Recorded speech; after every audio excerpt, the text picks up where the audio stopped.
La première saison est une présentation de Bien chez soi à Laval-Rive-Nord. C'est une entreprise bienveillante qui offre du soutien aux familles, que ce soit pour le maintien à domicile des personnes âgées ou pour un coup de pouce aux familles actives et occupées.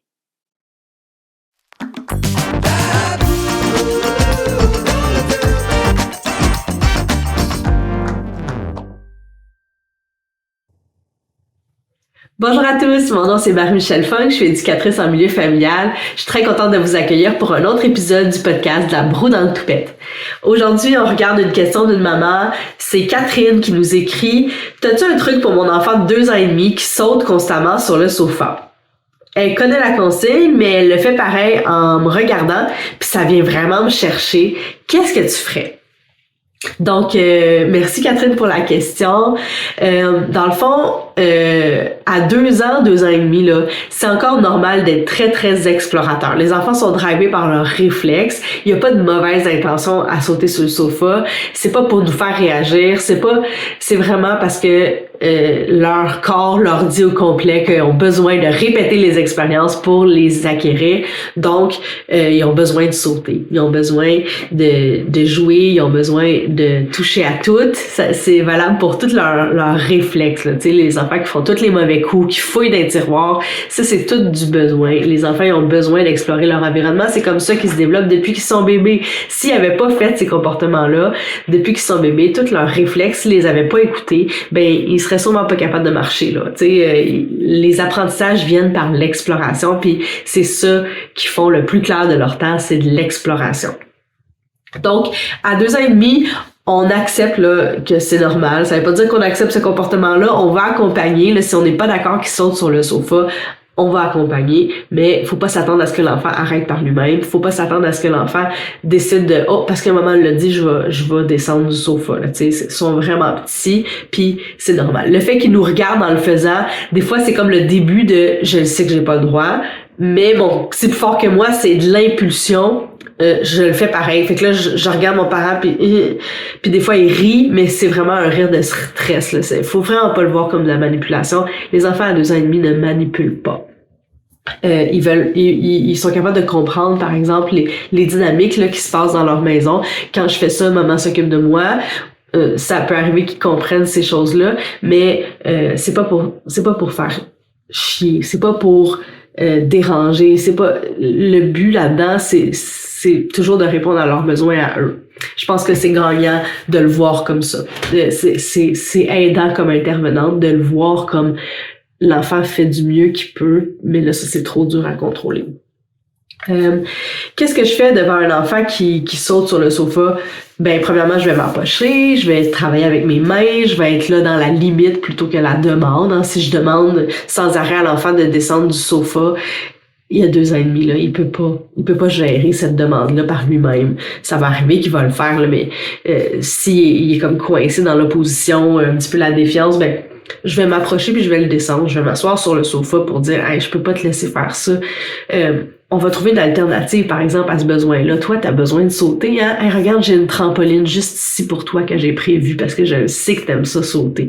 On va descendre les coussins. T'sais, moi, j'avais des coussins amovibles dans mon sofa. Je descendais les mêmes coussins. On les met par terre. Comme ça, moi, je me sens à l'aise. Comment on peut rendre l'interdit permis? Comment je peux permettre à l'enfant de sauter le plus proche de qu'est-ce qu'il veut faire, mais pour moi être à l'aise? Parce que dans le fond, là, je vais me questionner, c'est quoi mon bug avec le fait qu'il saute sur mon sofa?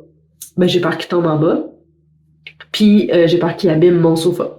Donc, bon, si j'ai peur qu'il tombe en bas, ben descendre les coussins, ça va régler la patente. Si j'ai peur qu'il abîme le sofa, ben je vais l'amener vers la trampoline, vers les coussins de jeu. Je vais l'amener vers un autre sofa que ça me dérange pas qu'il abîme.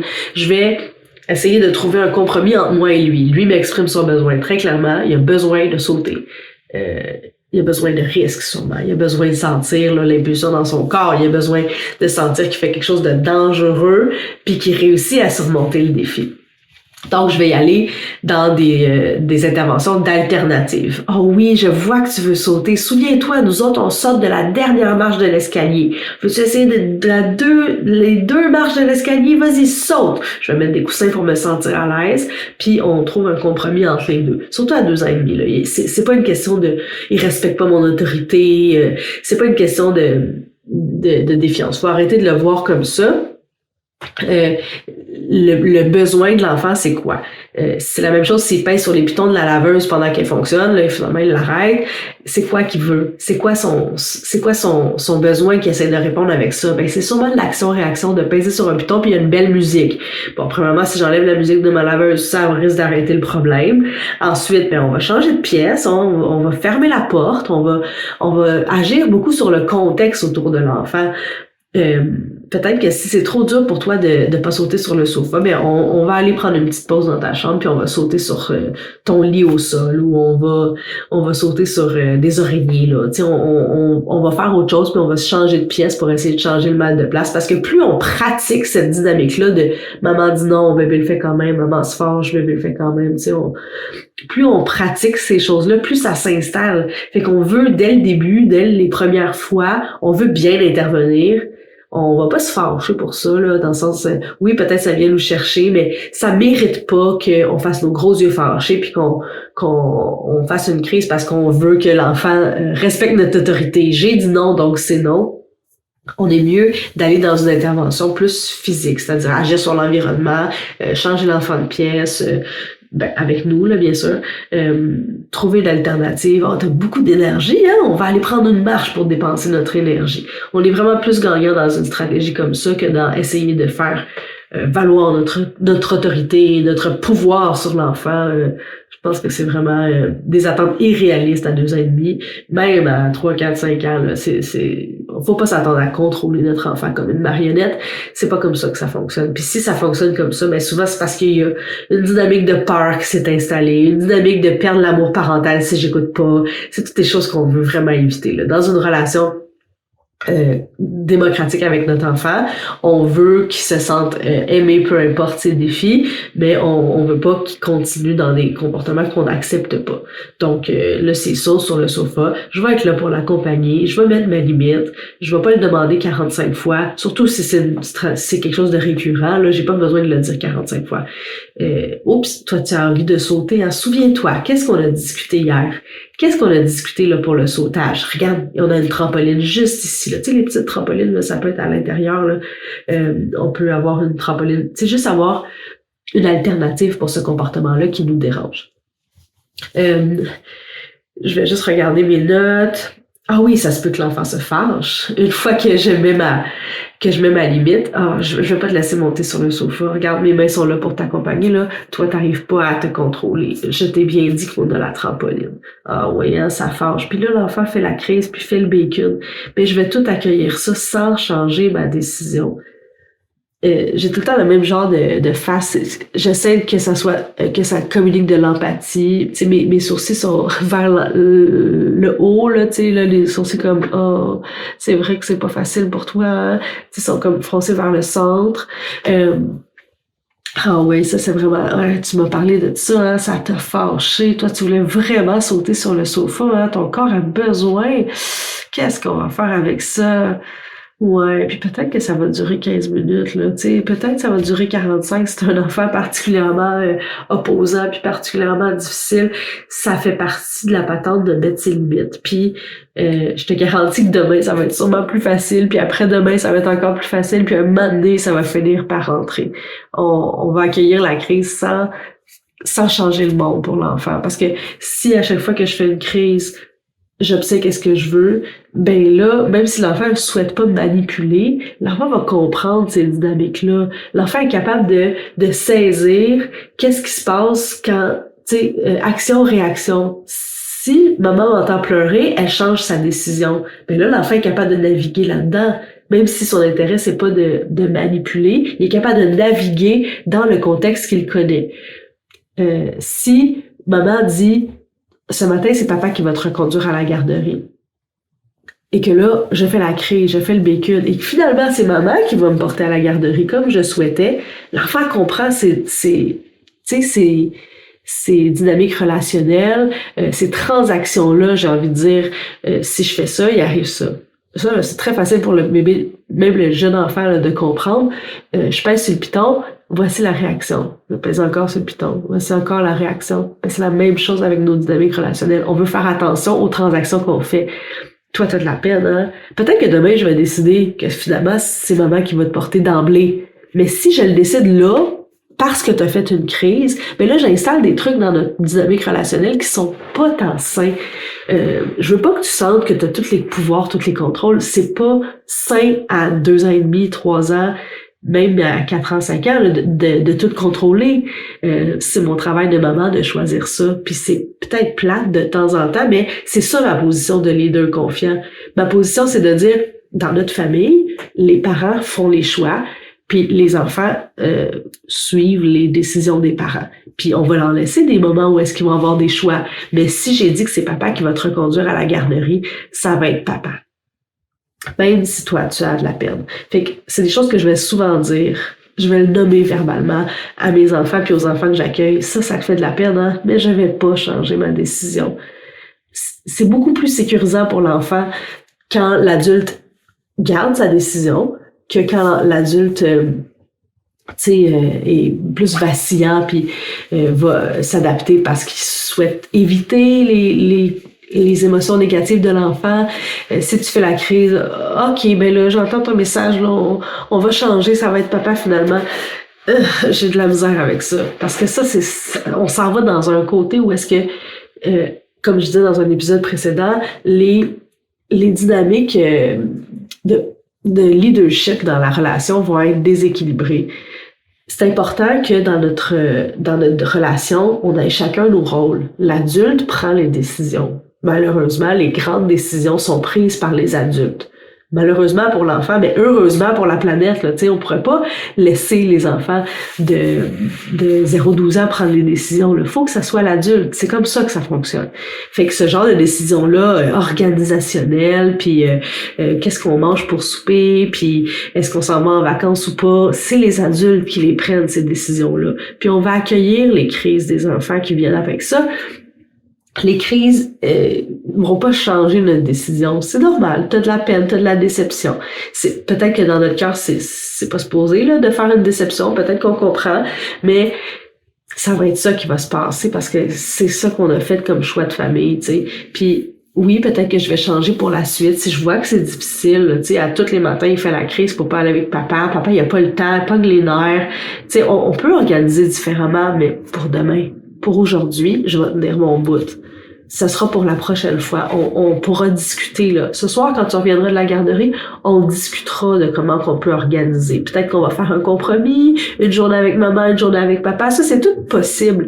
Mais là, dans l'action, ma décision, elle est ferme.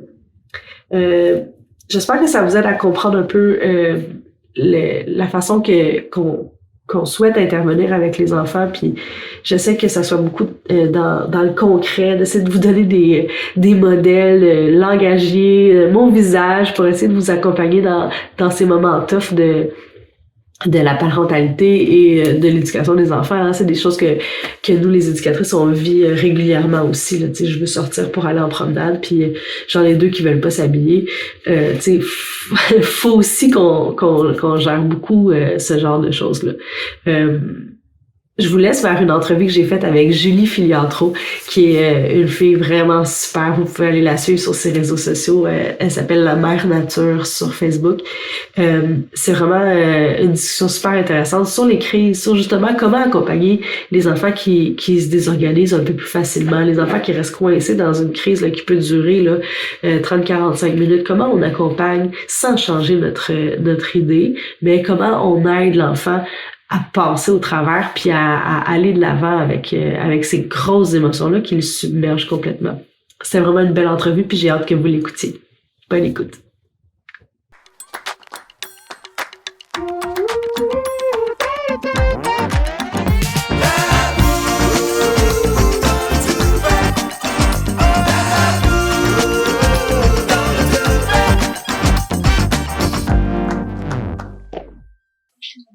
Allô, Julie, comment tu vas?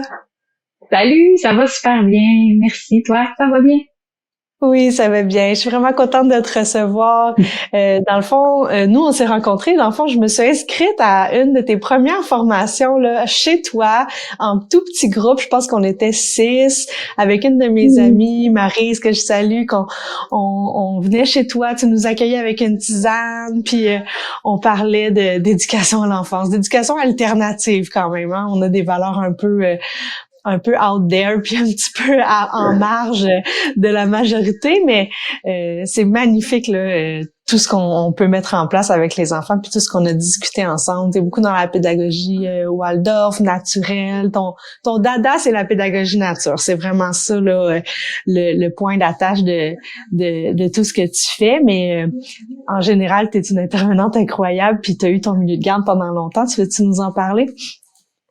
Oui, mais j'ai eu en fait 2 milieux de garde. Ça a commencé dès le début des années 2000. Ça fait vraiment longtemps. La garderie verte à Chicoutimi et le jardin de Julie à Jonquière, qui étaient vraiment des laboratoires d'expériences extraordinaires là, où j'ai vraiment défriché un peu ça, la pédagogie nature, l'éducation, avec mes enfants, avec les enfants qui venaient dans mon milieu, dans la nature au Saguenay, qui faisait quand même avec les températures de toutes sortes au travers des saisons. Fait que c'est ça. Ça a été pendant presque 20 ans ce laboratoire-là où je suis arrivée finalement à avoir envie vraiment de donner des formations et enseigner tout ça parce que ça m'a tellement apporté comme personne puis comme directrice là, personne qui avait un milieu familial à la maison alternatif aussi. Mm-hmm. Fait qu'aujourd'hui, j'ai envie qu'on aborde ensemble les crises, les grandes difficultés des enfants. Tu sais, je pense que j'en parle souvent, les gens le savent. Moi, j'ai un enfant TDAH à la maison, fait beaucoup d'opposition, beaucoup de crises violentes. C'est pas facile pour lui le quotidien, là. Tu sais, il y a des rigidités, il y a beaucoup de choses qui font en sorte qu'il se sent irrité puis il va exploser comme ça. Ça reste ma quête encore de toujours améliorer cette partie-là de nos vies parce que effectivement c'est lourd puis c'est pas toujours facile à vivre pour moi et pour lui là. Pour lui non plus, c'est pas une partie de plaisir. J'avais envie d'avoir ton input parce que justement t'as tellement pour moi une espèce de sagesse puis une espèce de calme inné là. J'imagine que ça vient avec l'expérience puis le temps, mais comment tu fais pour garder ton calme devant un enfant désorganisé? C'est vraiment un de mes grands défis. Là. Moi, je vais prendre 2 minutes pour me réguler là, à tous les jours. À tous les jours, il faut que je me retire pour aller me réguler parce que ça me fait vraiment péter ma coche. Il y a beaucoup de choses à dire. Déjà, je trouve que on pourrait regarder ça vraiment avec un regard super empathique. Ça nous fait réagir déjà parce que, on est vivant, on est humain, puis on aime ces enfants-là. Ça, c'est la première chose à reconnaître, c'est ça me fait quelque chose quand l'enfant que j'aime tellement ou que j'accompagne dans mon milieu et que j'aime évidemment se désorganise et ne va plus bien, rien ne va plus. C'est normal de vivre quelque chose. Puis je pense que ça serait pas honnête de dire il faut rester absolument calme et dans le feu de l'action, c'est plus l'état de calme qui nous habite. C'est pas l'état de calme, c'est plus un état d'empathie, un état de compassion, un état peut-être de détresse aussi à certains moments, de se sentir démuni, impuissant. Mais comment on voudrait garder notre calme? Dans le fond, ce que j'entends dans cette question-là, c'est quoi la meilleure posture à adopter pendant que ça se passe? Puis je pense que la première chose à faire, c'est de se donner le droit de vivre quelque chose. Parce que ça, c'est là, de toute façon, même si on essayait de le mettre en dessous du tapis, évidemment, on peut aller boire un verre d'eau, on peut respirer. Respirer, ça reste quand même un ancrage vraiment important parce que souvent, dans le stress, on arrête de respirer. On vient tout bloqué par l'intérieur ou surpris. Alors, on se rappelle qu'on peut respirer. On se rappelle qu'on a le droit de vivre des émotions. On a le droit d'aller prendre un verre d'eau, de se prendre un petit moment. De toute façon, la crise est en cours. Donc, être en train de se produire, c'est pas notre crise aussi. C'est ça qui est, je trouve, important de rappeler. C'est la crise de l'enfant qui est en train de, justement, se désorganiser ou qui est en train d'essayer de prendre le contrôle. Parce que les crises, c'est pas toujours des crises de perte de contrôle. Des fois, c'est des crises de prise de contrôle. Puis là, ça serait vraiment une autre façon. On le sent à l'intérieur quand on est face à un enfant qui fait une crise de prise de contrôle, qui veut avoir ce qu'il veut, puis là qui devient dans un marchandage. Il y a des arguments, puis là il y a quelque chose qui est vraiment souvent très dirigé sur nous, tandis qu'un enfant qui perd le contrôle, qui se désorganise vraiment de l'intérieur, c'est pas ça qu'on voit. On voit la souffrance en fait. Puis je trouve que dans notre posture d'accompagnant, de parent, d'éducatrice, c'est de revenir dans son cœur plus que dans sa tête. Ça serait la première chose que je dirais. On revient dans notre cœur. Je me sens, ça me fait quelque chose. Parce que ça me fait ça, je vais aller prendre 1 minute, 30 secondes pour aller respirer, boire de l'eau, puis essayer de voir qu'est-ce qui vient, c'est quoi la bonne chose à faire. Ça, ben, c'est difficile à avoir accès à cette information-là si on se donne même pas le temps de respirer puis de prendre une gorgée d'eau pour pouvoir intervenir de façon bienveillante. C'est intéressant qu'est-ce que tu dis sur c'est pas notre crise, c'est celle de l'enfant. Il y a une phrase que j'ai eu souvent écrite sur mon miroir là, elle est en anglais mais je vais sortir mon bel accent. When a child is overwhelmed with big emotions, it's our job to share our calm, not join the chaos. Puis je trouve que cette phrase-là, je vais la traduire aussi quand les enfants sont surstimulés par des grandes émotions. C'est notre rôle de partager notre calme, pas de rejoindre le chaos. Je trouve que souvent, notre premier réflexe, c'est de les rejoindre dans leur chaos, au lieu de les redescendre avec nous vers le calme. Effectivement, mais c'est une très bonne phrase, en fait. C'est sûr que c'est ça, c'est de se rappeler, en fait, que l'expérience que l'enfant est en train de vivre, c'est pas la nôtre. Ça nous permet de rester. C'est comme si l'enfant avait embarqué dans sa chaloupe puis il avait pogné un petit peu les vagues, là. Il est un peu dans la houle, mais nous, on peut rester groundé. On peut rester sur le bord de l'eau puis on sait, on a une corde pour la barque, là. Elle va pas s'en aller si loin que ça. On est en contrôle quand même de la situation. On va le ramener tranquillement vers nous. On est là. C'est pas notre situation, c'est la sienne. Puis ça fait énormément du bien. Puis c'est aussi quelque chose de simple comme de se rappeler que les enfants, quand ils se désorganisent comme ça, en fait, ils ont besoin de notre aide. C'est simple.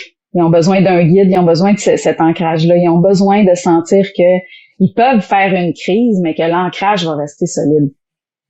Ça, ouais, on en reparle un peu plus loin, là, mais... Oui, c'est ça. Vraiment. L'enfant a énormément besoin de ça. C'est super insécurisant pour un enfant de se désorganiser et de regarder sur la plage son parent qui se désorganise en même temps que lui. Si on regarde cette scène-là avec ces yeux-là, on se dit mais l'anxiété va s'en aller au plafond là parce que t'as plus la sécurité intérieure, t'es en train de te liquéfier dans ta désorganisation, puis en plus ton pilier se liquéfie en même temps, ça devient dramatique. Fait que c'est vraiment important pour l'enfant de voir que non, nous, on reste là. On reste les 2 pieds sur la terre ferme. On a notre beau pack-sac d'outils. On va aller jouer là-dedans. On va faire ce qu'on peut. Puis on va passer au travers ensemble. De toujours garder cette confiance-là, en fait, qu'on va passer au travers ensemble. Même si on va pas passer au travers ensemble toujours d'une manière parfaite. Parce que dans la vraie vie, ça existe pas, ça. Il y a pas de parents parfaits, les enfants sont pas parfaits. C'est des relations, dans le fond, hein. Fait qu'est-ce qu'on vit avec un enfant qui fait une crise, c'est qu'on est en train de vivre un aspect de la relation. Mais cette relation-là est beaucoup plus vaste et beaucoup plus grande que juste le moment où il fait sa crise. Tellement. Donc, ouais. Je ne sais pas si tu connais Dr. Becky Kennedy. Elle a écrit le livre Good Inside, qui est quand même récent, là. Puis je l'adore, cette intervenante-là. Elle vient des États-Unis, mais elle est beaucoup dans la théorie de l'attachement, puis dans la gestion des enfants, on va dire, difficile. Puis ce qu'elle dit, c'est que la seule chose que l'enfant a besoin, c'est qu'on aille s'asseoir sur le banc avec lui. Juste qu'on soit à côté, on tient l'espace. Tu sais, ce concept-là que j'ai rien à faire, dans le fond. J'ai rien à régler. J'ai pas besoin de régler les problèmes ni les embûches. J'ai juste besoin de tenir l'espace, d'être là avec lui. Fait que ça ressemble à rien, tu sais. Ça ressemble à assis à côté, des grandes respirations. Je suis là. Je t'aime. T'es en sécurité. OK. Puis si ça dure 1h30, ça dure 1h30. C'est plate à dire, mais le but en intervention de crise, je pense qu'il faut s'enlever le but de faire arrêter la crise. C'est la première chose. Con, hein? Notre but, c'est comme une bonne façon. Hein? Excuse, vas-y. Non, mais j'allais dire, ce qui m'a popé en t'écoutant, en fait, c'est que je me suis dit, en fait, si on veut vraiment se mettre à la place de l'enfant, ben, on peut se rappeler comment quand nous, on est en crise. Quand nous, il nous arrive quelque chose de malheureux, quand on a une super mauvaise nouvelle, qu'on est complètement envahi par l'émotion puis qu'on pleure, comment on veut que nos amis ou notre partenaire se comportent envers nous? Qui pognent les nerfs, puis qui commencent à nous donner plein de conseils, puis qui nous disent quoi faire, puis qui nous disent ben non, c'est beau, tu peux arrêter de pleurer, ou qui nous disent gars, va-t'en donc plus loin, tu reviendras quand ça sera fini. Non, on ferait pas ça à nos amis, on ferait pas ça à personne qu'on aime, mais des fois on fait ça aux enfants parce qu'on sait pas, mais en fait, de revenir à l'essentiel puis de se dire ben c'est ça, une crise, c'est pas la fin du monde. C'est intense, c'est vraiment désagréable, ça brasse vraiment des émotions pour tout le monde qui sont là puis qui assistent à ça. Mais ça passe tout le temps. Ça finit toujours par passer. Fait que notre posture d'adulte, de se rappeler ça va passer. C'est comme quand on se fait mal, ça va passer. C'est comme un accouchement, ça va passer. À un moment donné, t'arrives à une autre étape, puis la crise est passée. Puis évidemment qu'après, ben, c'est dans notre sac, c'est ça. Je dis, on est là avec notre baluchon aussi, avec toutes sortes d'idées, puis toutes sortes de trucs, puis toutes sortes de bonnes intentions. Mais au final, on s'assoit sur le banc, puis on essaye de tenir l'espace. Puis je trouve que c'est vraiment une belle notion. Tenir l'espace, qu'est-ce que ça veut dire, tu sais? Qu'est-ce que ça veut dire pour toi, Marie-Michel? Ben, je pense que ça veut dire de justement share my calm. Tu sais, ça veut dire comme d'installer l'ambiance que je souhaite, de modeler beaucoup mes attentes. C'est-à-dire, moi, dans mon non-verbal, essayer de prendre soin de moi pour que ça émane autour de moi, tu sais, de justement tenir cet espace-là de sécurité. Je pense que c'est beaucoup dans la sécurité, de genre, je t'aime pareil, puis on va passer à travers, comme tu dis, tu sais, on va arriver à 5 heures comme tout le monde, là. La terre continue de tourner. Oui, puis je rajouterais quelque chose d'important aussi, c'est de pas être surpris. Quand on tient l'espace, en fait, comme parent, comme éducatrice, comme professionnel, on peut s'attendre à ce que ça va arriver. Fait que ça, c'est intéressant de dire, plutôt que de se dire, j'espère que ça arrivera pas, j'espère qu'il y aura pas de crise. Mettons, je sais que mon enfant, il est fragile dans telle situation, je marche sur des œufs. Plutôt que ça, moi, ce que j'ai appris dans ma vie avec mes enfants, avec tous les enfants que j'ai accompagnés, c'est attendons-nous à ce que ça arrive. On est bien moins surpris dans ce temps-là. Si on se dit, ben non, je m'attends à ce qu'il y ait une crise chez grand-maman. Je m'attends à ce qu'il y ait une crise parce que là, on mange du macaroni puis c'est pas son plat préféré. Je m'attends à ce qu'il y ait une crise parce qu'il y a trop de bruit aujourd'hui puis il y a un enfant qui arrête pas de crier puis est un peu enrhumé puis là, à un moment donné, il sera juste plus capable. Bon, ben, je m'attends à ce que ça va arriver. C'est vraiment différent de, ça arrive encore. Oh non, qu'est-ce que j'ai fait? Non, on s'attend que ça arrive. Fait que là, on se prépare. Quand on tient l'espace, on est prête. On est comme un guide de scout avec son sac, sa boussole, son kit de premiers soins, son linge de rechange, sa doudou. Tu sais, c'est ça, être prêt. Puis être prêt, s'attendre à ce que ça arrive. On dirait que quand on s'attend à ce que ça arrive, souvent on est surpris. C'est souvent là ça, que l'enfant ça arrivera pas. C'est ça. Je voulais qu'on regarde les façons de désamorcer avant que ça pète. Parce qu'il y a comme un peu deux façons de le voir, là, tu sais. Je le vois autour de moi, l'espèce de marcher sur des œufs, comme tu dis, essayer d'éviter la crise à tout prix, ou l'autre extrême qui serait de, ben, je vais le faire péter. Là, on va gérer qu'est-ce qu'il y a à vivre, puis après ça, on va aller mieux. Tu sais, on travaille beaucoup le thermomètre des émotions. Là, je pense que c'est un concept assez connu. Là, mettons, on commence dans le vert, on est calme, puis dans le rouge, on est en crise. Tu sais, puis essayer de, mettons, moi avec mon fils, on arrive à éviter d'aller dans le rouge. Ça, il a bien compris. Il y a des stratégies pour aller là, mais là, c'est parce qu'on passe notre vie dans le orange. Tu sais, on est tout le temps sur le qui-vive. Mon fils est hyper sensible. Tu fais à peine le frôler, puis son corps est, tu sais, chargé. Puis des fois, c'est ça, je trouve qu'il y a comme deux avenues devant moi. Soit que je le fais péter, mais j'ai pas besoin de serrer un bras, là, dans le sens je fais juste une petite contrariété, puis ça va le faire péter. Ou je marche sur des œufs, je contourne les roches là pour essayer de pas le faire péter. C'est sûr que ce qui me vient, moi, ce qui me vient vraiment comme réponse, c'est, en fait, la réponse n'est pas collée là. Ça serait ça que j'aurais envie de dire. La réponse n'est pas collée de exactement ça. Pour moi, faut prendre un pas de recul, puis même en prendre un deuxième pas de recul, puis peut-être même un troisième pas de recul pour voir la situation un peu plus globalement. Il y a énormément de raisons qui peuvent faire qu'un enfant va faire une crise ou qui va avoir une tendance à en faire souvent parce que la régulation émotionnelle va être plus difficile. Mais si on prend pas ces pas de recul-là pour voir la situation globale, on n'a pas accès des fois à certaines informations qui sont vraiment super importantes. Comme par exemple, je vous donne des idées de base. Premièrement, on est des animaux. On est des animaux, notre habitat naturel, c'est la nature. Ça, c'est la première affaire. On l'oublie pourtant. On oublie que notre habitat naturel, c'est la nature et non pas la maison. Et non pas la maison surchauffée, surpeuplée, avec plein de bruit, plein de machines, plein de bébelles.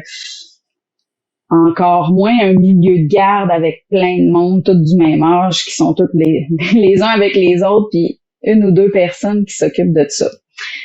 Mais non, notre habitat naturel, c'est la nature. Fait que déjà, pour prévenir, on veut soigner tout ce qui vient alentour, tu sais.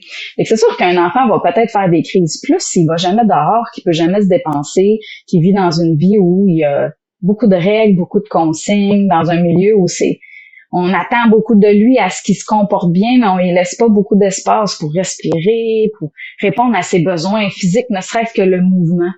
Ne serait-ce que l'expansion vocale, qui est quand même un besoin de base pour les jeunes enfants. Fait qu'en faisant le pas de recul, on se dit, OK, là, faut aller dehors. Ça, c'est quand même vraiment important. Faut sortir dehors. On le sait, quand on sort plus dehors, les enfants sont un peu plus capables de se gérer. Ils font moins de crises, ils se dépensent mieux, ils dorment mieux, ils mangent mieux, ils sont un peu moins difficiles, un peu moins rigides. La nature est pas rigide. La nature est toujours en train de se transformer, de s'ajuster, de se moduler. Tous les jours sont différents. Quand on est souvent dehors, ça fait énormément du bien à notre cerveau. Fait que ça, déjà, ça en est un point. Après ça, il y a les routines, puis les rythmes. Évidemment que, en éducation, on entend souvent parler, les enfants ont vraiment besoin de routine, ça les aide, tout ça. J'ai un avis quand même assez partagé sur ça. Moi, je pense que des fois, les routines sont pas nécessairement adaptées à tous les enfants. Fait qu'on crée une routine parce que on a un milieu de garde, mettons, où on est un parent. Mettons le cas classique, mettons moi. J'étais une maman de 4 enfants. Fait qu'il y a eu un temps où j'avais des enfants de 1 an et des enfants de 8 ans en même temps. Puis là, à un moment donné, tu te rends compte que tu fais le même modèle pour tout le monde parce que c'est bien moins compliqué. Fait que t'as comme une routine de base, que t'aies 1 an ou que t'aies 8 ans, là, ça va comme y aller par là, le bain est à cette heure-là, on fait ça de même, on fait ça de même, on fait ça de même, sinon c'est trop compliqué de faire plein de routines différentes pour chaque personne. Mais est-ce que cette routine-là convient vraiment à chacun? Ou est-ce que c'est comme une moyenne, finalement, qui fait pas l'affaire de personne? Ça, c'est une bonne question à se poser. Puis dans un milieu de garde, moi, je pense qu'il y a souvent un épine là-dedans, en fait, dans la façon qu'on fait les routines, qui convient pas nécessairement à tous les enfants. Il y a des enfants qui ont une tendance à vouloir vraiment, qui ont pas une tendance, qui ont un besoin de bouger énormément. Il y en a d'autres que non, sont plutôt fatigués facilement, sont un peu plus fragiles, ils n'ont pas envie de courir puis de crier partout. Puis il y a des enfants qui vont être super intéressés à lire des livres pendant des heures, à faire des casse-têtes. Il y en a d'autres qui vont être vraiment plus intéressés à ce qu'on fait dans la maison. Ils vont vouloir cuisiner avec nous, ils veulent participer avec nous, faire du ménage avec nous. Mais si on fait juste une routine qui est comme une moyenne, puis on dit voilà, c'est comme ça que ça se passe, ça se peut que les enfants pour qui ça convienne pas se retrouvent de plus en plus saturés, puis qu'à un moment donné, la crise survienne à cause de ça. Fait que ça en est un autre point. De base, moi, j'ai tendance à penser, puis c'est l'objet de l'ouvrage que je suis en train d'écrire, c'est que l'enfant, dans le fond, il a tous ses besoins de base, puis tous ses besoins de base doivent être sommairement répondus. Fait que c'est pas juste... c'est pas juste de suivre la routine, de faire ce qu'on se fait dire de faire à travers la journée, mais est-ce que l'enfant a vraiment bien mangé suffisamment? Moi, je me souviens, j'ai eu des enfants qui avaient quand même des atypies, des atypies au niveau du développement. J'ai aussi un enfant qui avait quand même plusieurs difficultés. Fait que j'ai connu ça, l'enfant à besoins intenses. Et des fois, il suffisait de pas avoir mangé suffisamment. Des fois, il suffisait juste d'avoir soif. Faut comme revenir vraiment à la base pour prévenir le coup, en fait, c'est ça. Puis je trouve qu'avec les enfants qui ont tendance à faire des colères puis qui ont tendance à avoir ces défis-là qui sont tellement prenants, c'est comme si ça nous demandait comme adultes un petit peu plus de faire cet effort-là. Parce qu'avec les enfants plus faciles, on a moins besoin. Ils se faufilent. Ils prennent l'adversité un petit peu plus facilement. Ils se modulent un petit peu plus facilement. Ça a moins une grande importance chaque petite affaire. Mais il y a des enfants pour qui ils vont avoir le système d'expression bien développé. Moi, je trouve que c'est un système d'expression aussi, de faire des crises. C'est une façon de s'exprimer qui est beaucoup mieux, je fais une petite parenthèse, qui est beaucoup mieux ça, en fait, que d'idée, que de garder à l'intérieur puis de pas être capable d'exprimer rien. Oui, je suis d'accord. C'est beaucoup plus sain de l'exprimer. Mais c'est ça. Fait que en faisant des pas de recul, on a des réponses, en fait, qui nous permettent. Puis souvent, quand la crise arrive, c'est là, après coup, qu'on va faire ça, puis qu'on va dire, j'avais pas pensé, mais là, je pense qu'il était trop fatigué, finalement, pour l'intensité de cette activité-là. J'avais pas pensé, mais là, peut-être ça faisait trop aujourd'hui d'avoir, mettons, toute la journée à la garderie, puis après ça, d'avoir une fête chez quelqu'un. Puis on fait souvent l'exercice après coup. Puis c'est correct de le faire après coup, c'est mieux de le faire après que de pas le faire. Mais quand on le fait à l'avance, puis qu'on prend des moments, des petits moments, quand les enfants vont bien, là, puis ils sont en train de jouer, puis tout va bien, c'est le temps de faire cet exercice-là. Tu vas dire, je recule mon champ visuel. OK, mettons que je le vois. Là, je regarde plus les enfants puis leur comportement, mais là, je me recule puis je me dis, OK, aujourd'hui, qu'est-ce qu'on a besoin de rajouter ou d'enlever pour que ça continue de bien aller? Pour comme prévoir, 2-3 coups d'avance. Ça, je trouve que ça aide. Puis c'est un élément de base aussi, c'est l'espace et le temps. Quelque chose qui, des fois, nous semble difficile à trouver dans une journée.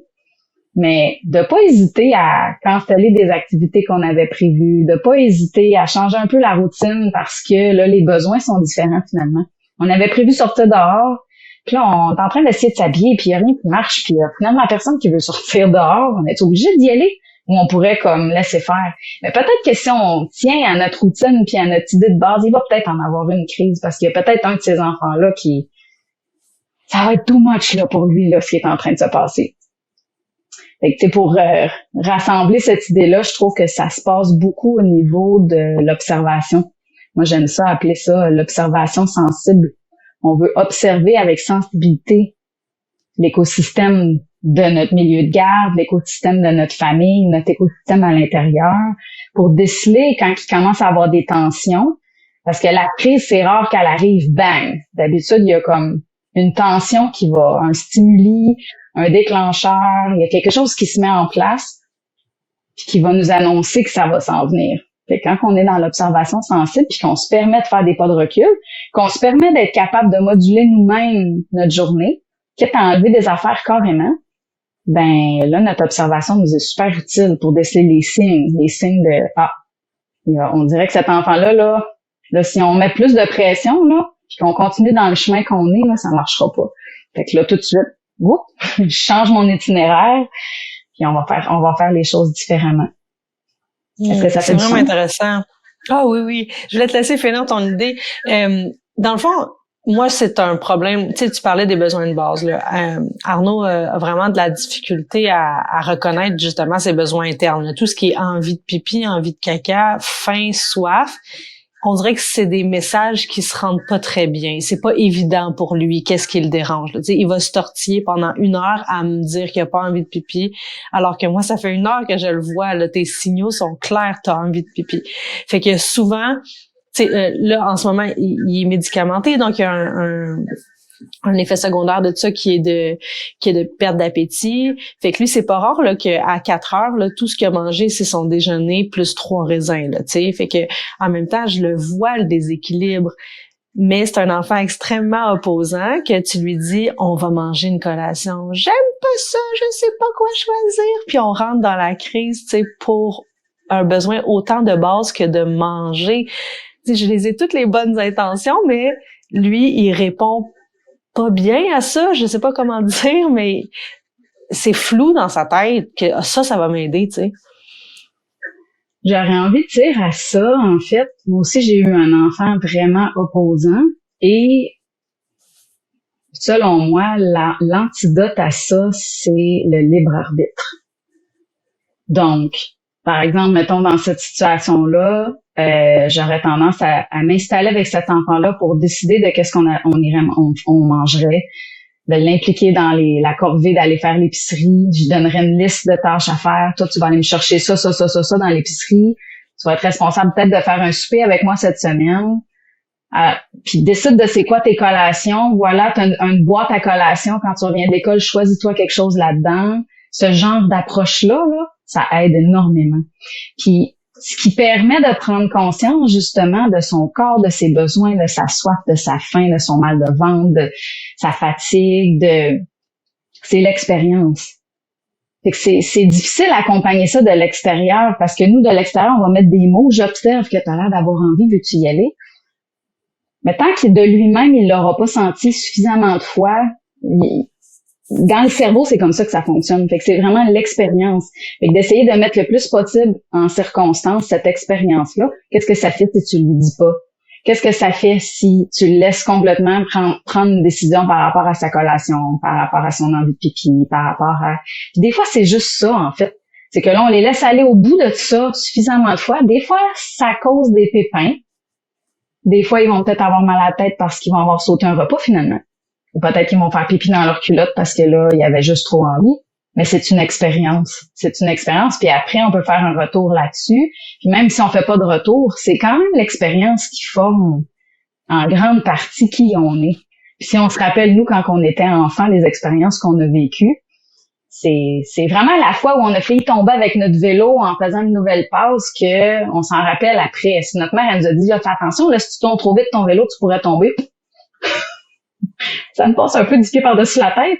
Mais la fois qu'on manque de passer par-dessus notre vélo, la face, la première sur le trottoir, cette fois-là, on s'en rappelle. Ça s'inscrit tout de suite à l'intérieur de nous.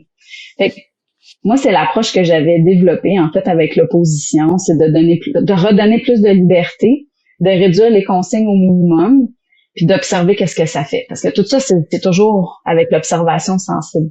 Puis là, j'ai envie de rajouter quelque chose d'important qui est justement cette sensibilité-là. Ça, c'est un autre sujet. On pourrait parler dans un autre épisode de ça, mais la sensibilité, c'est quoi? C'est la capacité à s'ajuster puis à s'adapter face à qu'est-ce qui se passe. Face à qu'est-ce qui se passe en dehors puis qu'est-ce qui se passe à l'intérieur de soi. Puis souvent, on va avoir des enfants qui vont être hyper sensibles dans leur sens puis qui vont avoir une lecture, c'est comme si la sensibilité prenait plus de place à l'extérieur qu'à l'intérieur. Ça, c'est vraiment intéressant. Encore une fois, il y a plein de choses à dire là-dessus, mais le principal, c'est de permettre aux enfants d'aller vivre des expériences de l'intérieur, puis de développer ça, comme de laisser un enfant trop manger, par exemple. Ah, t'es sûr que tu veux manger ça? Tu veux un autre plat de spaghetti? Tu viens d'en manger un gros? Garde à la place, je vais te donner ça. Garde à la place. Ben non, donne-y un. Il va peut-être trop manger, il va peut-être vomir après, mais il va l'avoir expérimenté pour te connaître. Pour pouvoir savoir si on a faim, si on a envie de pipi, si on a soif, si on est fatigué, si on a besoin d'aller dormir, si on a besoin de parler, il faut avoir une certaine quantité de connaissance de soi. Cette connaissance de soi-là vient avec l'expérience, puis l'accompagnement bienveillant, on s'entend qu'on a un rôle à jouer quand même là-dedans. Là. On est là, on est présent, on est toujours disponible. Puis on va jamais dire « Ah ah, je te l'avais dit, hein? » On va pas faire ça. Quand l'enfant va se confronter à ses propres choix, on va l'accompagner avec amour. « Ah, ça t'a fait mal finalement. » Bon, ben... Puis souvent, les enfants vont d'eux autres mêmes le dire « Oh, peut-être que j'aurais dû faire ça différemment. » Ça se fait tout seul. Il y a comme une autorégulation finalement qui se développe, de l'autonomie, de la confiance en soi. Puis, moi, je trouve que c'est vraiment une approche. Puis c'est le fun, cette approche-là. C'est le fun de donner à l'enfant la permission. Ça nous enlève un poids. Ben oui, plutôt que d'essayer de contrôler de l'extérieur les oppositions, les risques de crise, les risques de comportement dérangeant, on va essayer de placer l'enfant en situation où il va pouvoir expérimenter. Puis il y a des conditions gagnantes. C'est sûr que laisser l'enfant expérimenter dans un groupe de 10 enfants, où est-ce que là, c'est déjà bruyant, c'est peut-être pas l'idéal, mais si on sort dehors, ben là, c'est différent. Un exemple classique que j'avais, c'était les enfants qui pouvaient être des leaders négatifs, mettons, à l'intérieur, ou qui pouvaient être difficiles, là, quand même des enfants intenses. Quand tu sortais dehors, là, pour aller marcher, là, c'était eux autres les plus leaders positifs. Je vais leader l'expédition, ça va être moi le chef, c'est moi le commando de l'équipe, et je marche en avant, et moi je suis l'explorateur, je suis capable d'affronter les dragons. Puis toute leur fougue qui est comme un peu réprimée à l'intérieur parce qu'on leur offre peut-être pas exactement ce qu'ils ont besoin tout le temps, ben là, dehors, tout d'un coup, ça sort, puis là, ils ont une place pour être, puis là, ils deviennent en harmonie. C'est vrai.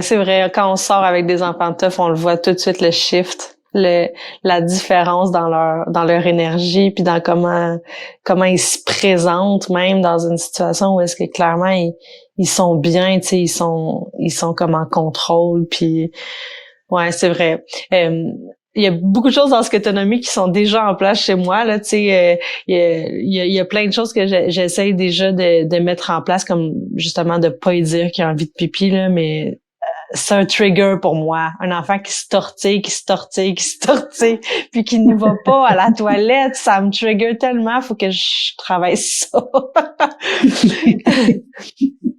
Une autre chose que je voulais parler avec toi, c'est les retours. C'est vraiment dur pour mon garçon puis pour beaucoup d'enfants de faire un retour. Puis des fois, je trouve que les adultes sont très insistants sur le retour aussi. Tu sais, même plus d'aller dans la culpabilité, la honte, tu sais, de vouloir que l'enfant s'excuse ou tu sais de vouloir que l'enfant regrette puis nous nomme verbalement. Tu sais comme à quel point il a été poche là.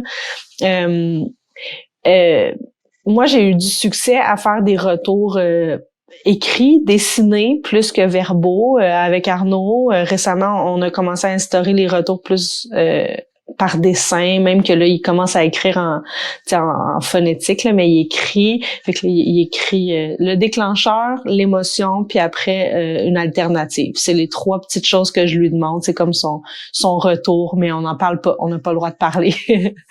Parce que sinon, il retourne en crise. C'est ça qui arrivait. C'est que dès qu'on faisait le retour, il se réappropriait la situation, puis il réescaladait, là, tu sais. Ben moi, je pense qu'il y a plein de façons de faire des retours, puis je pense pas que c'est nécessaire d'en faire tout le temps non plus. Ça dépend de l'âge, ça dépend de la situation, évidemment, ça dépend de beaucoup de facteurs. Qu'est-ce qui va faire qu'on va faire un retour, de quelle manière on va faire un retour. Il y a les retours tout de suite après. Des fois, c'est l'enfant, on le voit que c'est ça qu'il veut, il a besoin qu'on... Tu sais, ça dépend des routines qu'on a avec les enfants puis de la relation qu'on a avec chacun d'eux. Évidemment, chaque enfant est différent.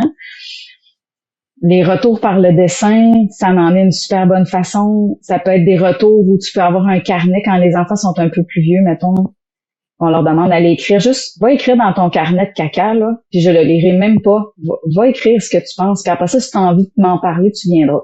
Ça en est une façon. Un retour, ça peut être... moi, j'ai aussi des enfants qui aimaient pas tant ça parler. Surtout pas de ces affaires-là, là. Ils n'ont jamais été vraiment confortables. Tu sais, il y a des gens qui sont moins dans ça, dans cette portion-là de la relation où on parlait des émotions puis tout ça. Ben, mon truc, c'était comme on fait une activité. Fait que là, genre, ben là, j'ai besoin d'aide pour faire le souper. Puis là, tranquillement, pas vite. T'es en action, t'es en train de faire quelque chose. Puis là, tu peux revenir sur des petites affaires, mais pas nécessairement trop directement. Je crois pas que c'est nécessaire que ça soit toujours revu de façon intellectuelle, en fait, ces situations-là. Parce que souvent, c'est des situations, surtout la vraie désorganisation, où l'enfant est arrivé à un point de saturation dans son système nerveux. Parce que c'est ça, là, une crise, c'est un point de saturation. L'équilibre se rompt, puis là, l'enfant, ça se désorganise. Ben, l'intégration de ça, elle se fait de plein de façons. Elle va se faire, selon moi, beaucoup par la relation avec la personne qui est là, qui l'accompagne. Puis ça, en soi, c'est pas un retour, c'est un processus, finalement.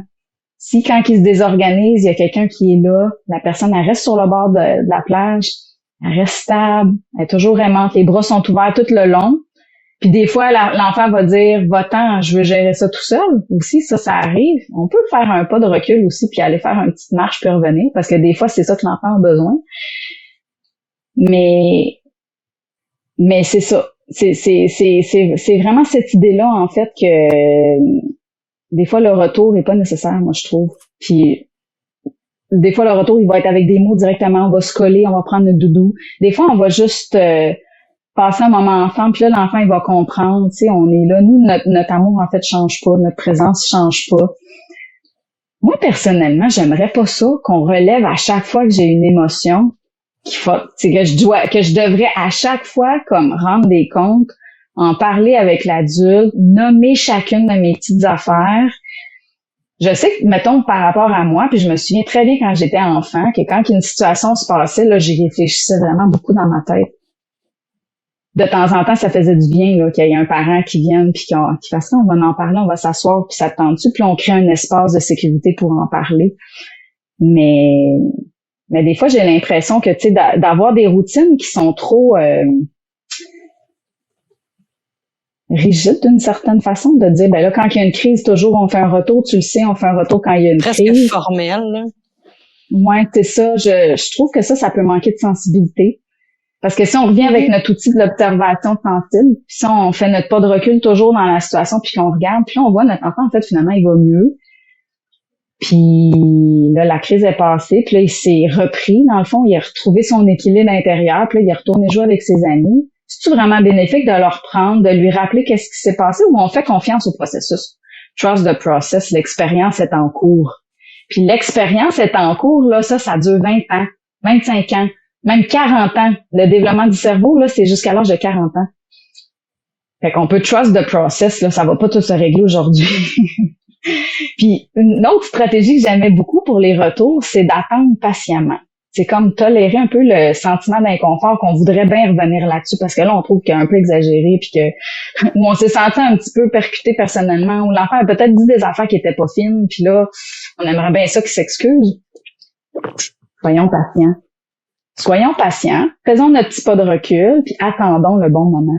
Puis le bon moment, il est pas toujours tout de suite après. Des fois, ça peut prendre 1 semaine, 2 semaines. Puis là, il va arriver un autre genre de situation similaire. Et puis là, on va se glisser dedans avec le petit commentaire, tu sais, avec le petit mot bien approprié.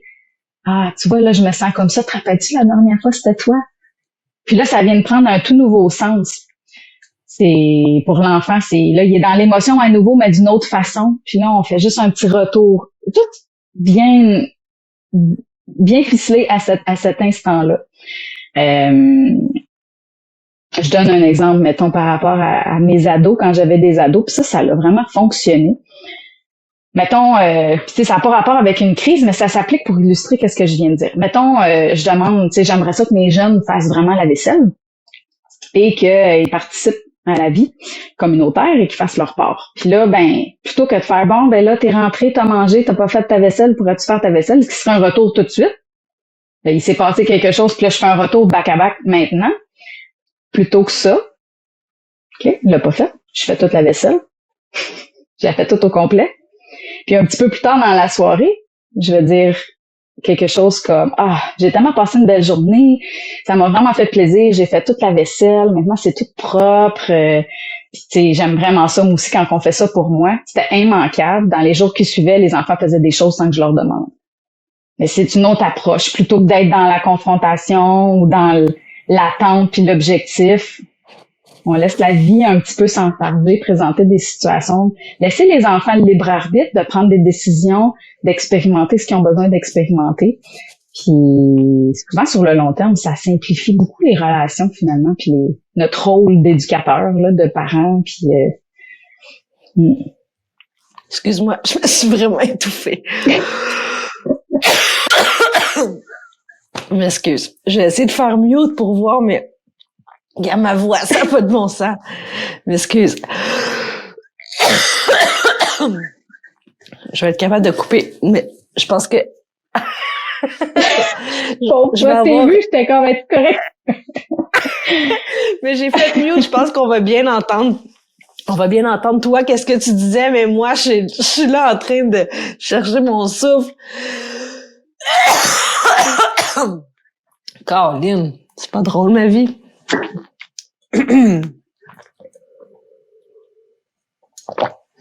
OK, je pense que là, je suis correct.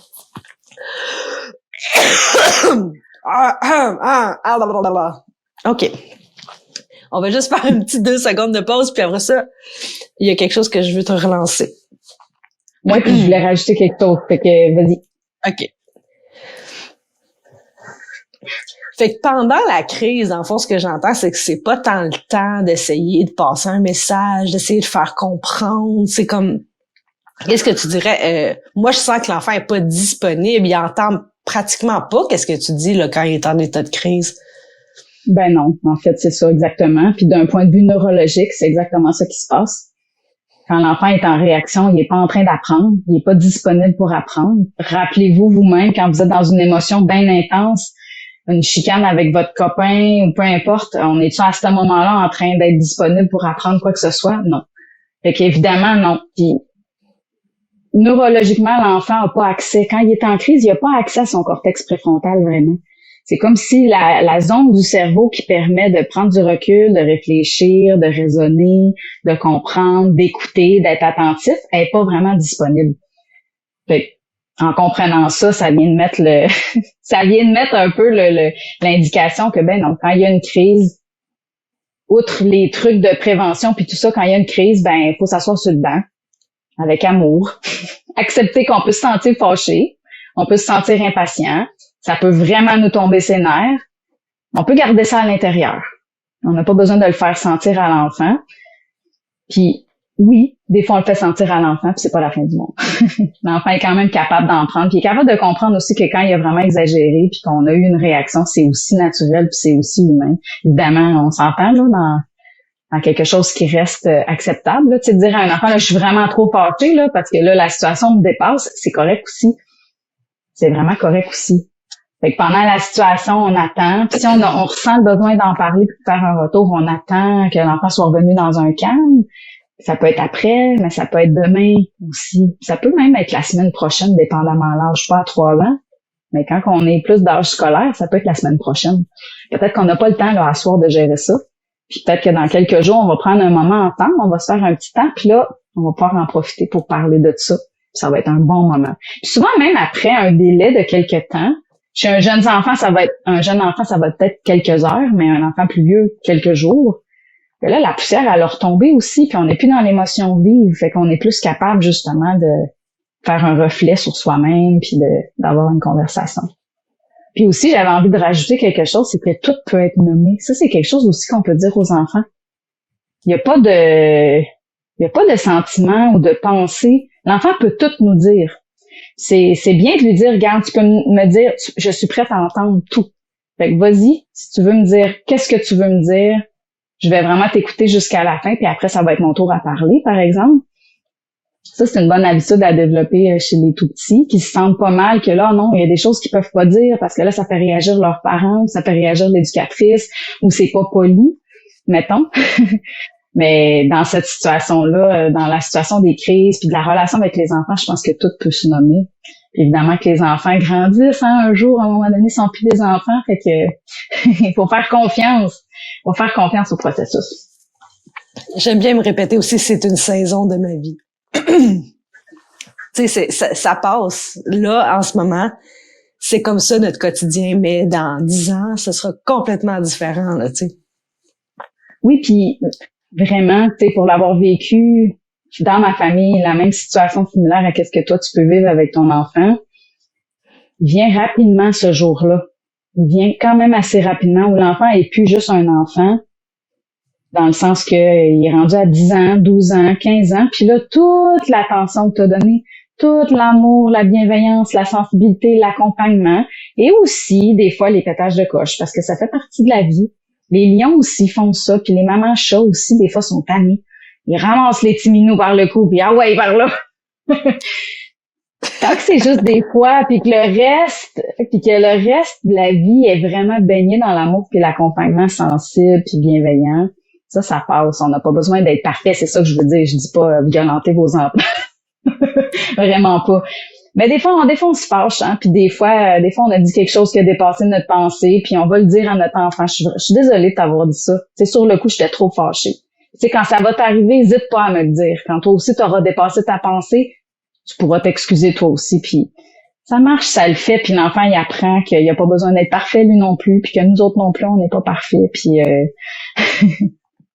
Ah oui, mais Ouais. c'est vrai, là, moi aussi, je m'excuse constamment, là, honnêtement, je suis loin d'être parfaite, tu sais, je suis là à donner des trucs à tout le monde, mais, tu sais, je pense que on est tous des humains, puis, tu sais, des humains, c'est pas vrai que c'est tout le temps parfait, puis je trouve que c'est un grand problème des réseaux sociaux, c'est qu'on voit les beaux côtés des gens, puis on s'imagine qu'il y a pas de mauvais côté, mais tout le monde en a des journées tough, puis des mois tough, puis des saisons tough, là, tu sais, on en a toutes, des enfants, c'est difficile, là, tu sais, puis c'est pour ça que ça s'appelle de la boue dans le toupette, mon truc, parce que on en a de la boue dans le toupette, tout le monde en a.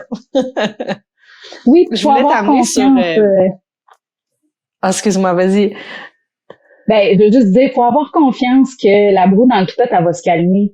Puis que ce qu'on va avoir planté dans le jardin, toutes les graines d'amour, puis d'attention, puis de relations positives avec nos enfants vont porter fruit. Puis des fois, quand on a trop de broue dans le toupette, on l'oublie. On a l'impression vraiment que rien ne va plus. Ça y est, notre enfant est fucké pour toujours. Il va toujours être impoli. Il va toujours frapper les autres. Mais non. Mais non. Au contraire. Puisqu'on va avoir été présent, puis qu'on va avoir accompagné ça avec cette intention-là. Il suffit peut-être juste ça, en fait, d'avoir une intention vraiment d'être présent, puis de faire ce qu'on peut, puis de faire ce qu'on de notre mieux, puis les résultats arrivent. Éventuellement, le jardin se met à pousser, vraiment. Puis là, on voit tout ce qu'on a donné, puis ça fait vraiment du bien. Faut s'accrocher. J'avais envie de t'entendre sur les enfants plus vieux, tu sais, moi je m'intéresse beaucoup aux 0-5 ans, mais mon grand là, tu sais, il est en première année puis il s'en va vers 3, 4, 5 secondaires, là, tu sais, toi t'es passé par là, les enfants font plus de crise de bacon au centre d'achat, là, tu sais, on voit beaucoup moins ça là, chez les pré-ados puis les ados, mais comment on voit, tu sais, j'imagine les crises arrivent encore. Souvent, on parle de la crise d'adolescence, tu sais, mais les moments où notre enfant va pas bien arrivent encore. Tu sais, les enfants vivent encore des tempêtes intérieures. C'est juste ça se manifeste différemment. Puis j'imagine qu'on les accompagne différemment aussi. Ben, c'est sûr que moi, je crois vraiment que ce qu'on met en place pendant le 0-5 ans va vraiment nous suivre. On crée une relation avec les enfants quand ils sont tout petits. On a l'impression quand ils ont 2 ans qu'on s'en sortira jamais. Mais ça, c'est rien à comparer après. C'est rien comparé à l'adolescence. Si on le met en place tout de suite, puis qu'on dit, garde, ensemble, on peut tout se dire. Ensemble, on peut s'excuser. Ensemble, on peut être nous-mêmes. Ensemble, on a le droit de se fâcher. C'est permis, c'est humain, c'est naturel. On va s'améliorer ensemble. Puis qu'on grandit sur ça. Mais quand on arrive à 7-8 ans, il y a déjà le canal de la communication est déjà ouvert. Le canal de l'observation sensible est déjà ouvert. Les pas qu'on prend derrière la situation. Puis ça, on peut dire ça à notre enfant aussi. Attends un peu, là, tu m'arrives avec de quoi, là? Là, moi, j'ai besoin de prendre un peu de recul pour réfléchir à la situation. Puis lui, il apprend à faire la même chose. À mesure que les enfants grandissent, faut continuer, en fait. C'est ce qu'on met en place pendant la petite enfance, on continue, puis là, ça va prendre encore plus d'importance.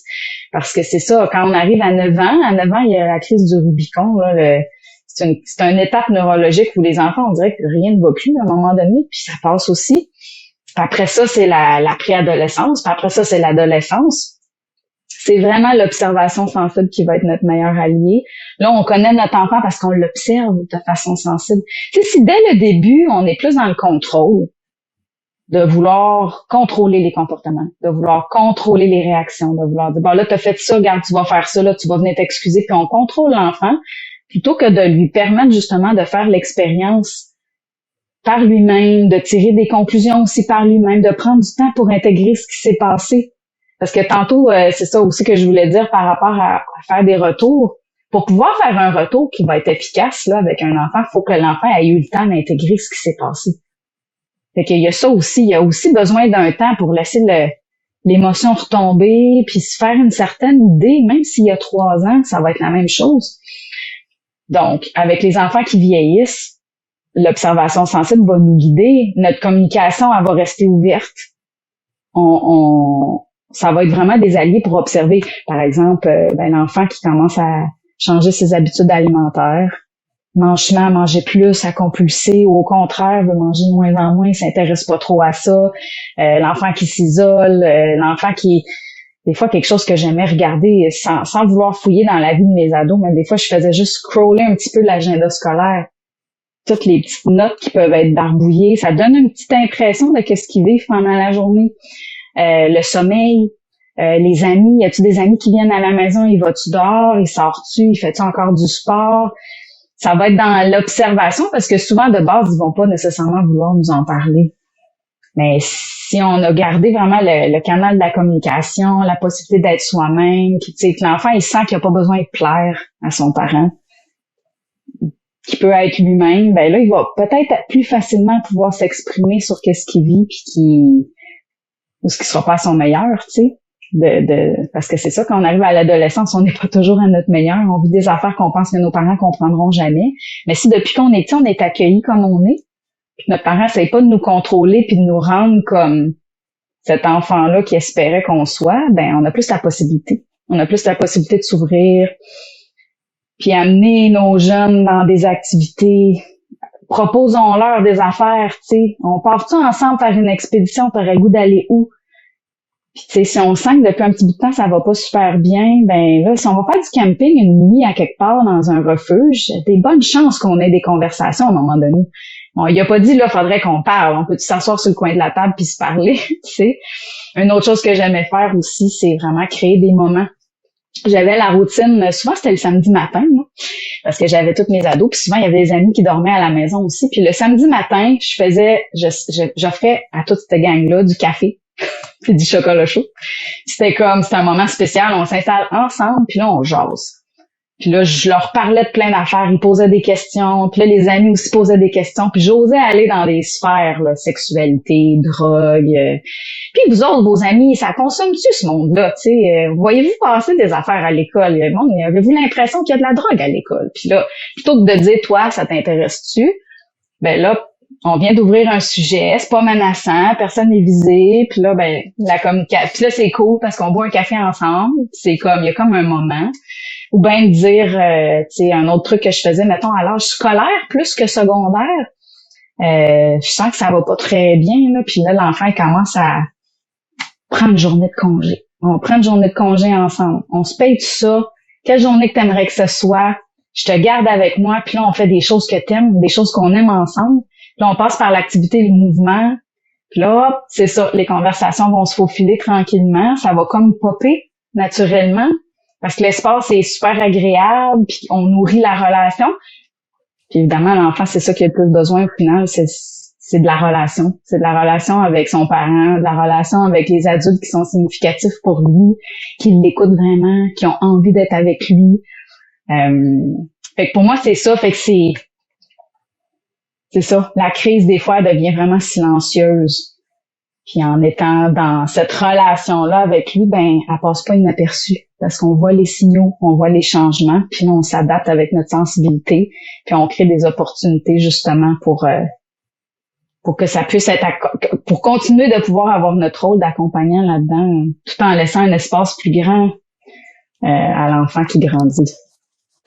J'entends beaucoup la posture d'humilité, tu sais, le fait de se montrer vulnérable aussi pour être dans cette relation-là, pas comme un autoritaire, vraiment d'être plus effectivement, là, on n'est pas leur ami, là, mais quand même être plus tu mérites le même respect que moi, puis c'est une relation donnant-donnant, puis je fais des erreurs, t'en fais aussi, tu sais, d'être vraiment dans une relation authentique puis vulnérable avec notre enfant, de pas penser, tu sais, que ça va avoir des séquelles sur notre autorité ou sur tu sais, de se montrer vulnérable fait pas en sorte que j'ai moins l'autorité, fait souvent en sorte que j'en ai plus, parce que l'enfant est plus en connexion avec moi.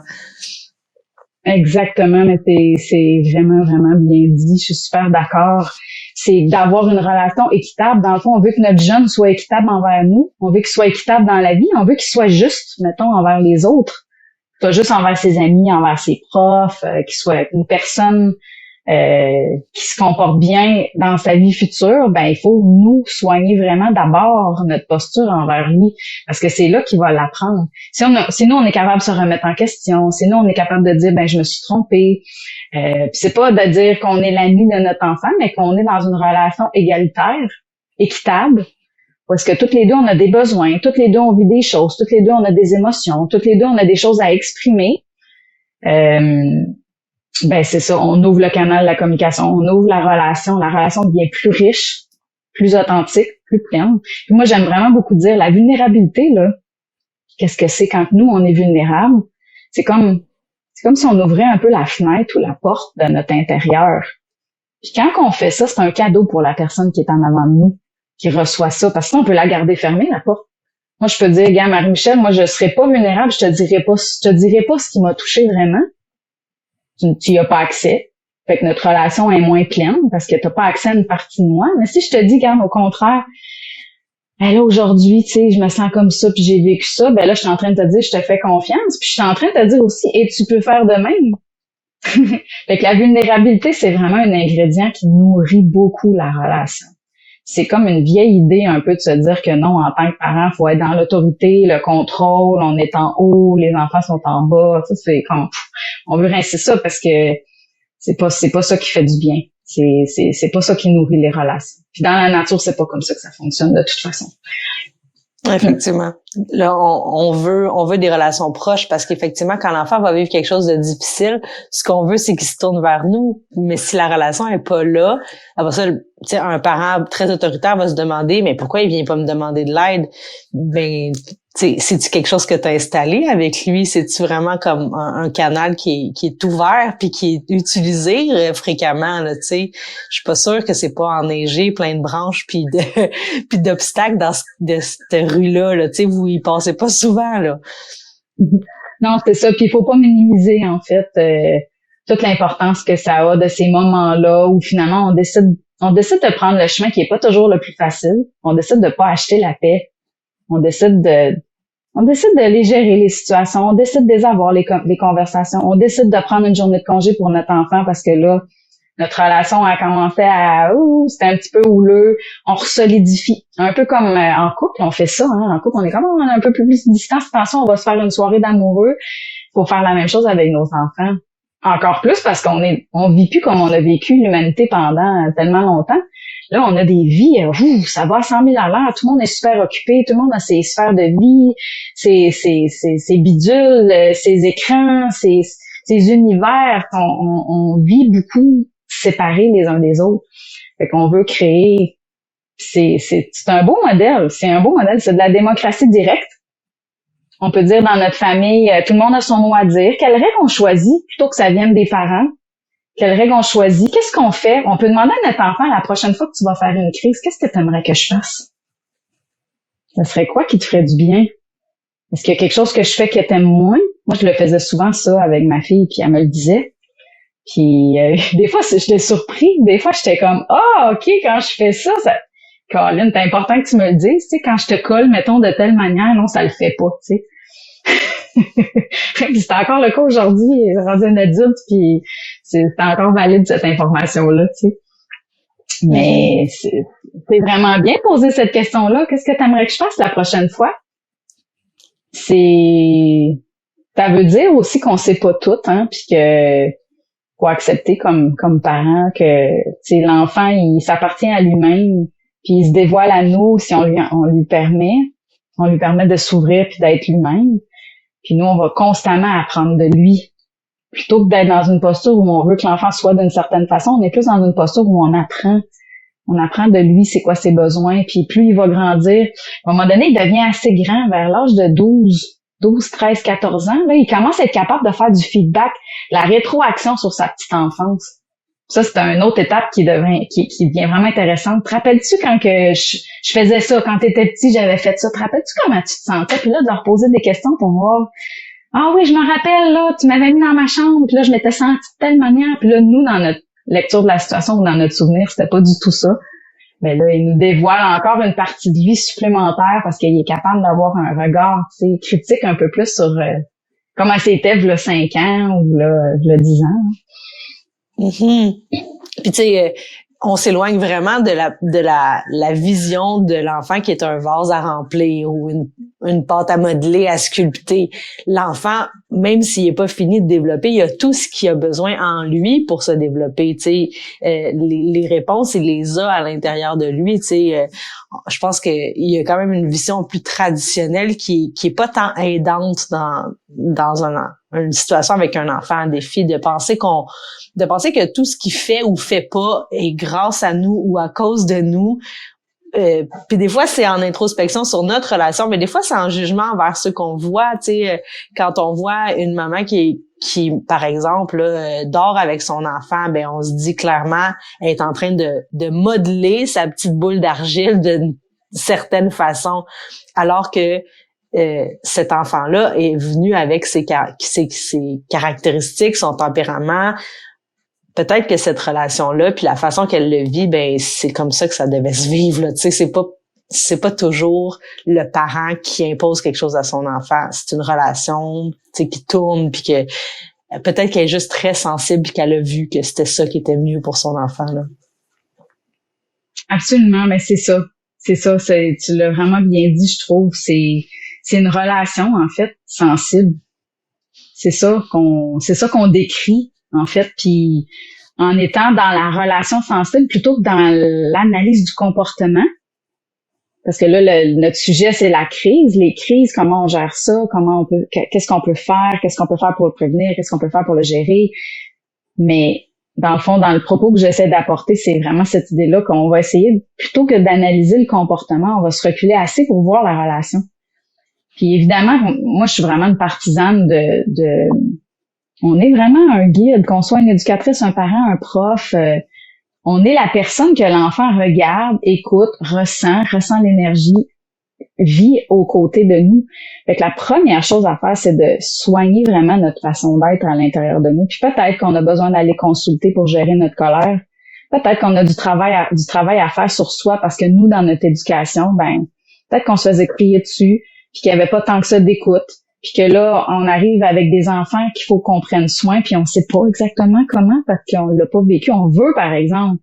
On veut vraiment, mais c'est un trigger, c'est ça, hein. C'est une situation qui se présente, notre cerveau pense que c'est une situation ancienne et réagit. Fait que ça se peut que ça fasse partie du travail qu'on a à faire comme adulte, d'aller soigner nos propres bobos, puis d'aller faire du travail sur soi pour comprendre mieux nos mécanismes de réaction, puis avoir une meilleure gestion de nos relations avec tout le monde, finalement, pas juste avec les enfants.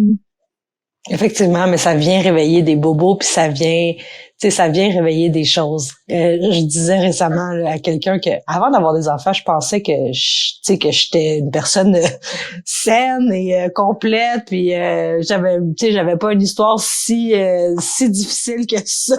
Puis finalement là, quand t'as des enfants, puis surtout quand t'as un enfant à des filles là, mais je pense que ça peut arriver n'importe quel. Être maman, c'est tellement transformateur, puis c'est tellement challengeant à tous les jours que ça fait partie des grandes épreuves de la vie, tu sais. Avoir des enfants, ça change beaucoup de choses. Hey, merci Julie, c'est tellement intéressant comme discussion. Je suis vraiment contente que tu aies pris ce petit moment-là pour nous parler. Puis, y a-t-il des choses que tu as envie de partager avec les gens qui écoutent le podcast? Où est-ce qu'on peut te trouver? Il y a tellement de choses que j'aurais aimé rajouter sur ce sujet-là des crises. Est-ce que je peux en rajouter une petite clé? Vas-y. Avant de partir? Quelque chose que j'ai pas nommé tantôt, mais qui reste quand même quelque chose de super important pendant les crises. Les enfants, souvent, la porte d'entrée, ça va être la stimulation sensorielle. Fait que de vraiment, soit un câlin profond, ou un coussin lourd, ou un breuvage chaud, un bain chaud. Quand on s'adresse au sens, on calme le système nerveux. Et que ça, c'est quand même quelque chose que je voulais dire. C'est ça. Ben, mon approche est vraiment, c'est comme j'ai dit au début, ça parle de plein d'affaires. J'offre plein d'outils. Si ça vous a comme interpellé un peu qu'est-ce que j'ai dit. Fait que j'ai mon site internet que vous pouvez aller voir, fouiller là-dessus. Il y a plein d'affaires. C'est www.lamernature.ca. Là-dessus, vous allez trouver des guidances aussi. Mon objectif, c'est vraiment de soutenir le plus de parents possible, puis le plus de milieux de garde, puis de profs possible à changer notre façon d'être changer le monde, en fait, pour que le monde soit plus doux puis plus bienveillant pour tout le monde, plus sensible, à travers la nature aussi. Fait qu'il y a les guidances qui sont comme des carnets mensuels par mois qui peut intéresser plein de gens. En fait, ça s'adresse vraiment à ceux qui accompagnent des enfants de 0 à 9 ans. Et il y a plein d'autres outils. Donc, je vous invite à aller jeter un coup d'œil là-dessus si vous avez aimé mon approche et mes idées. Super. Ben, merci beaucoup. Je te souhaite une belle journée puis on se reparle bientôt. Merci. Bonjour. Bye bye.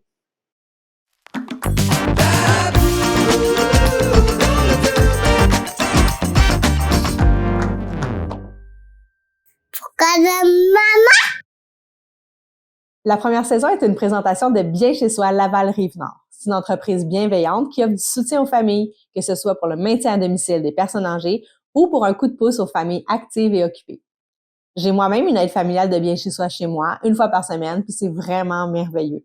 Elle m'aide pour les enfants, le ramassage, le nettoyage, les courses, la cuisine, le lavage, toutes mes tâches de maman, 4 heures par semaine. Ça fait vraiment une différence pour ma santé mentale. Puis ce qu'il y a de merveilleux, c'est qu'on peut avoir le retour anticipé pour le frais de garde d'enfants. Donc, ça revient vraiment pas cher pour la différence que ça fait. La bienveillante qui vient chez moi, c'est une personne douce, tellement fine, flexible, aidante, travaillante. Je l'adore. Avant de travailler chez Bien chez soi, elle travaillait en restauration, elle était super stressée au travail, détestait ses boss. Je pense vraiment que cette job-là la met plus en valeur dans ses forces de maman.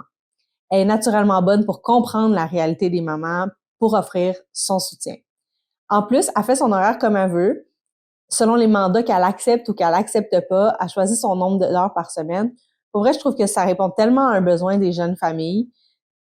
Puis c'est une job que j'ai souvent proposée à des amis mamans, peut-être en retour de congé maternité ou qui veulent une meilleure conciliation travail-famille, qui veulent peut-être se rapprocher de la maison.